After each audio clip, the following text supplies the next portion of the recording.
Today, President Biden is trying to reassure party members, donors, and voters that he's got what it takes to beat former President Trump in November. All of this comes amid growing calls for President Biden to step aside. The Democratic nominee sent a letter to Democratic members of Congress today, telling them he's not leaving the race after last month's poor debate performance. NBC's Bree Jackson has the latest.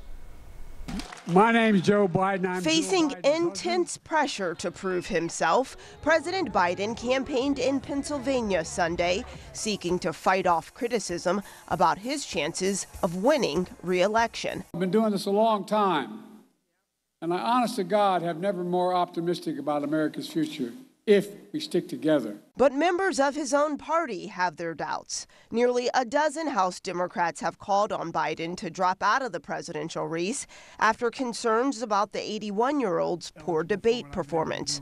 Others are standing firmly behind him. What I do think the president needs to decide is, can he put those concerns aside? Can he demonstrate to the American people that what happened on the debate stage was an aberration? I know what it's like to have a rough debate, and I'm standing right here, as your senator.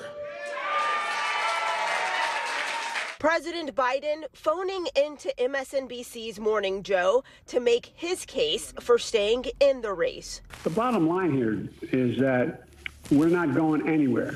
I am not going anywhere.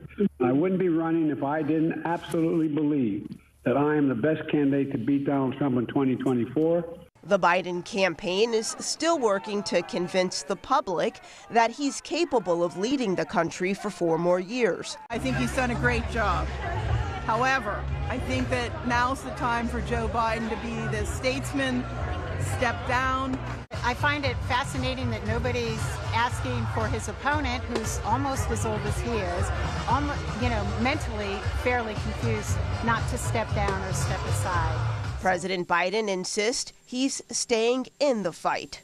In Washington, Bree Jackson, NBC News.